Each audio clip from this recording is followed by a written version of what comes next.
श्रोताओं नमस्कार।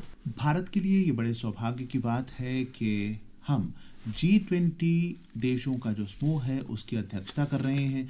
दिसंबर 2022 से लेकर नवंबर 2023 तक हम इसकी अध्यक्षता कर रहे हैं और भारत को मौका मिलेगा बहुत कुछ दुनिया को दिखाने का, दुनिया को समझाने का, दुनिया को बताने का। तो भारत G20 के अध्यक्ष के रूप में इस विषय पर बात करने के लिए आज हमने जहमत दी है श्री के.बी. चंडियाल साहब को, जो कि एक रिटायर्ड प्रशासनिक अधिकारी हैं, राजनीतिक विश्लेषक हैं और जम्मू कश्मीर सूचना विभाग के डीजीपी रह चुके हैं और सामाजिक कार्यकर्ता भी हैं। आप क्या नहीं हैं नहीं, शुक्रिया। कोई जानता है। मुझे बहुत आपका प्रोग्राम में बहुत बहुत स्वागत है सर। शुक्रिया, थैंक यू।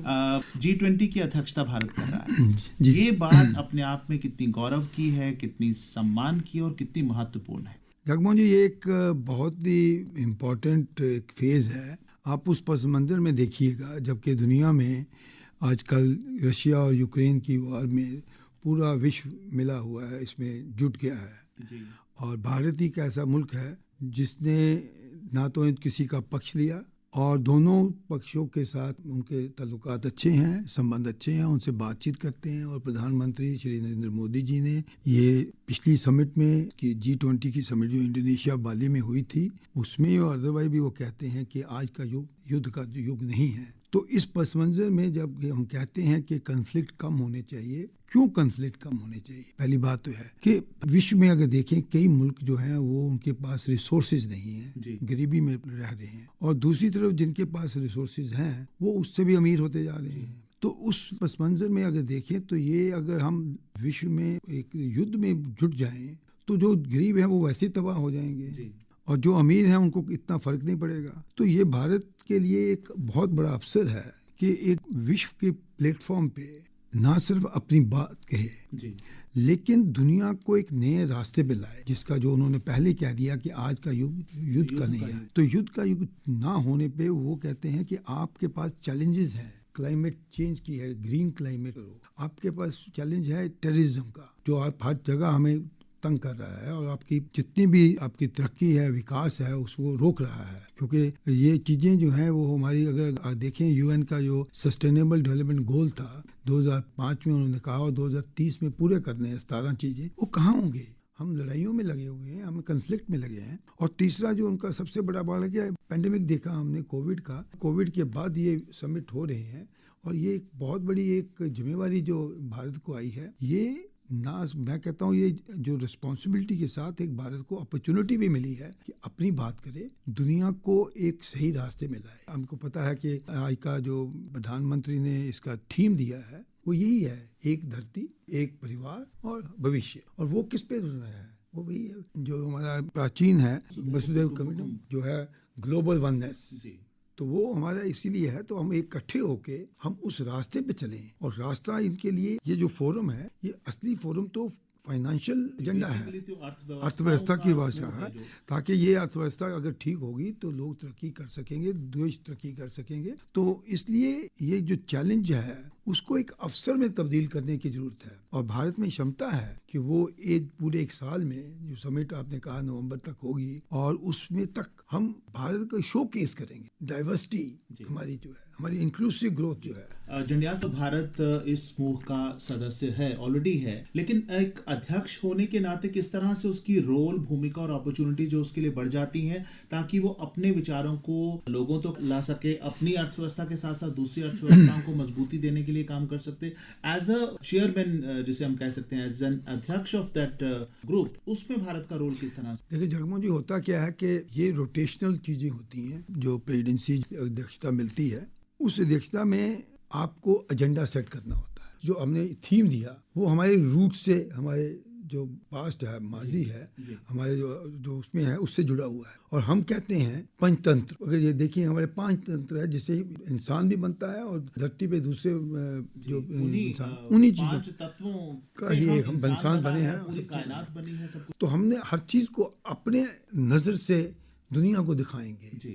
और जैसे पता नहीं आपने ये सुना हो कि प्रधानमंत्री ने अगर इंडिपेंडेंस डे को हमारे जो पिछली लाल किले से उन्होंने कहा था India is the mother of democracy. अब वो चीजें अगर देखेंगे तो आप ये चीज भी वो दर्शाएंगे जो हमारा शास्त्र में देखेंगे। अगर हमें वैदिक पीरियड जाएंगे अगर 1500 जो 600 था ईस्वी का, तो उसमें आपको नजर आएगा कि उस वक्त भी कुछ ना कुछ मिलता है, रेफरेंस पॉइंट मिलते हैं जहाँ पर हम दुनिया तंत्र करती है, लेकिन लोकतंत्र हमारी हवाओं में, हमारी सांसों में, हमारी जड़ों में है। तो इसलिए वो चीजों को देखते हुए एक तो ये मैंने जैसे कहा कि उन्होंने एजेंडा रखा है। आज इस प्लेटफॉर्म पे हम टेररिज्म के खिलाफ लोगों को तैयार करेंगे, देशों को तैयार, और कलेक्टिवली है ये इकट्ठे होकर हमने लड़ना है। क्लाइमेट चेंज जो है वो आपको पता है कितना मुश्किल हो रहा है, खास ध्यान नहीं देते, तो हमारी एक दिशा दी जा सकती है। और कैसे विश्व को ये बीमारियां जब इतनी फैल जाती हैं, पैंडेमिक का रूप तैयार करती है, भारत एक उदाहरण बना है। भारत ने पूरे विश्व को वैक्सीन दी है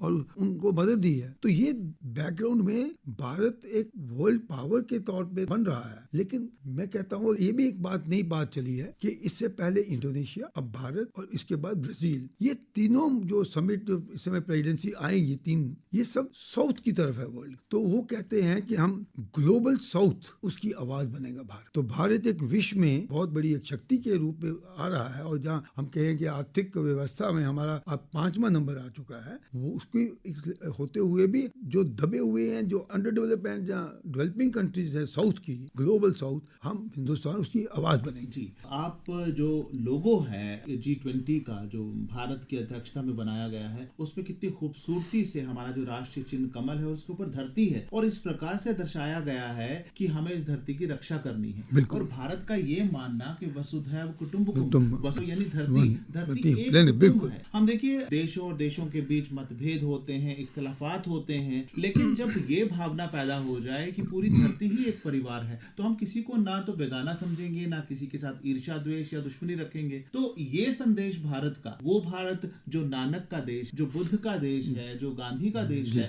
इस भारत का संदेश किस तरह आप समझते हैं कि दुनिया में शांति एकदम स्थापित करना तो मुमकिन नहीं है, लेकिन शांति की तरफ क्या दुनिया को ले जाया जा सकता है? देखिए, ये जो आपने लोगों की बात की, और इसमें अगर आप देखेंगे जो उसके कलर हैं, जो रंग हैं, वो कहाँ से लिए?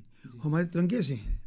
सैफ्रॉन है, फिर आपको वाइट है, फिर ब्लू है और ग्रीन है। और ये सब चीजें जैसे आपने कहा धरती से जुड़ी हुई है हमारी, और हमारा ये जो ग्रोथ जो है वो भी धरती से होनी है, और ये रिफ्लेक्ट करता है।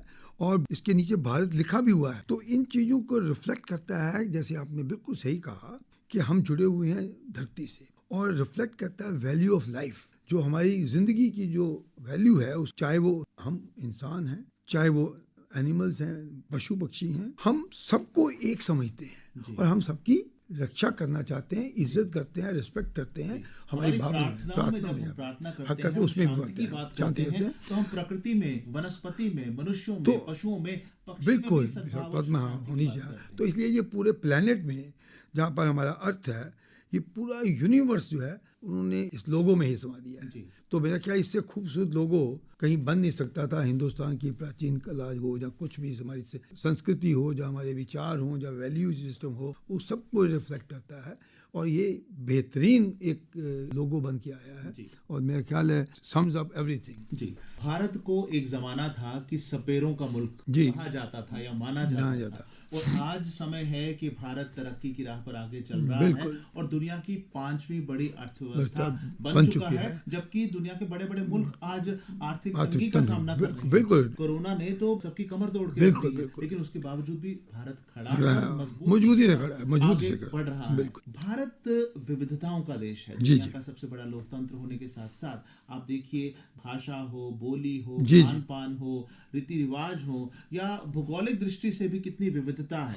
यहाँ -50 का टेम्परेचर भी है और +50 डिग्री का टेम्परेचर। भारत इतनी विविधता है और सांस्कृतिक विविधता भी है। तो कश्मीर से लेकर कन्याकुमारी तक, आसाम से गुजरात तक, अलग अलग जगहों पर G20 के आयोजन करवा के, जैसे कि कहा जा रहा है कि 200 के करीब इवेंट्स होंगी। तो 50-55 सिटीज में होंगी शहरों जी, में। जी। तो ऐसे में भारत दुनिया के सामने अपनी इस विविधता वाली तस्वीर को कैसे पेश करता जैसे डेलीगेशन जो है, 2 चैनल होते हैं इसमें, एक शेरपा का है और फाइनेंशियल चैनल है। शेरपा वाला नॉन इकोनॉमिक और उसका है। वो शेरपा की पहली मीटिंग तो उदयपुर में हो चुकी जी, है, अब वो राजस्थान में, अब वो चले गए हैं कर्नाटका की तरफ। ऐसे ही 200 इवेंट्स जो होनी है, जो कार्यक्रम बनेगा पूरे देश में, हर राज्य में, वो जब जाएंगे शोकेसिंग की जाएगी हमारी अपनी हेरिटेज को, हमारी डाइवर्सिटी को, हमारे स्ट्रेंथ को, हमारी हेरिटेज को, और वही एक डेस्टिनेशन बनेगी हमारे टूरिज्म के लिए, इंटरनेशनल टूरिज्म के लिए, जो हमारा इस समय बहुत ही थोड़ा सा है हिस्सा हम ले पाते हैं दुनिया के जो टूरिज्म में। तो और इसके साथ जब ये चीजें आती हैं, और कितना इंफ्रास्ट्रक्चर डेवलप करेगा इंडिया, क्योंकि जब ये डेलीगेशन आते हैं तो उनको ले जाना होता है, तो उनको शोकेस करने के लिए हर चीज है, तो कितनी जॉब अपॉर्चुनिटी निकलेंगी, इकोनॉमिक डेवलपमेंट का एक तरफ चला जाएगा। और अगर आप देखें, ये पहली दफा मोदी साहब जी या इंडिया की अध्यक्षता में इस एजेंडा में स्टार्टअप का एंगेजमेंट ग्रुप भी बनाया गया है। मतलब ये जो हमारा एक प्रोग्राम था स्टार्टअप, उसको हमने इसमें पहली दफा ये विश्व को बताएंगे कि स्टार्टअप का रिस्पॉन्स रोल क्या है, रिकॉग्नाइज करेगी दुनिया, विश्व करेगा कि हिंदुस्तान का जो एक इनिशिएटिव है, कि कहा गया कि नौजवानों को कि आप स्टार्टअप शुरू करो, हमारी इकोनॉमी डेवलप होगी, और ये जो इनोवेशन जो होगा ये ग्लोबल सिनेरियो में एक इसका स्थान मिलेगा। तो इससे बेहतर मेरा नहीं ख्याल कि हमें कोई ऐसा अवसर मिल सकता था, और हमें उम्मीद है कि भारत अपने मकसद में पूरा होगा और हमारी ये तरक्की की राह दुगनी हो जाएगी इससे।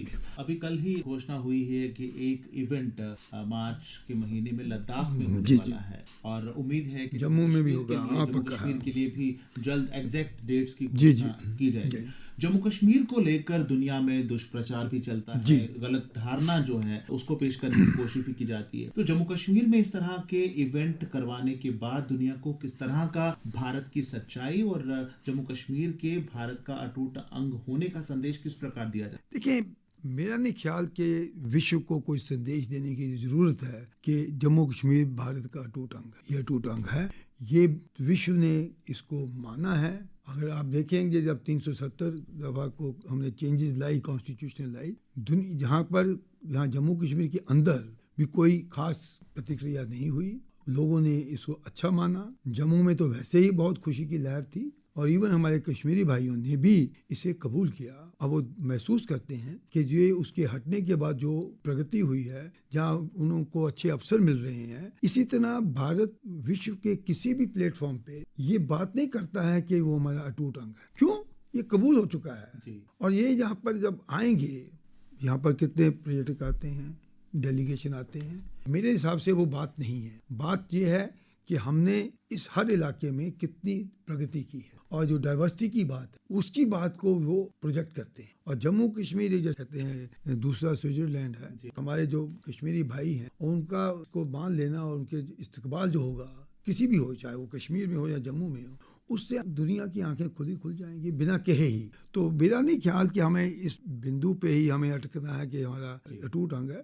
वो अटूट अंग था। कुछ सियासतदान अपने वोटों के लिए ये प्रचार करते आए थे, लेकिन अब भी करते हैं, लेकिन वो लोगों में उसकी साख नहीं है। भारत का जिस तरह उन्होंने केरला में जाकर, राजस्थान में जाकर, पंजाब में जाकर देखना, वही हाल जम्मू कश्मीर में देखेंगे कि भारत का जो विकास और उनकी जो डाइवर्सिटी है, इंक्लूसिव ग्रोथ है, वो उनका कैसे करें। तो मेरा ख्याल है कि वो उस चीज़ में भी एक अच्छा कदम होगा भारत के लिए। इसमें एक चीज़ मैं कहना चाहूँगा कि हमारे आज़ादी के 75 साल हो चुके हैं। प्रधानमंत्री जी कहते हैं कि अमृत काल का वो समय है।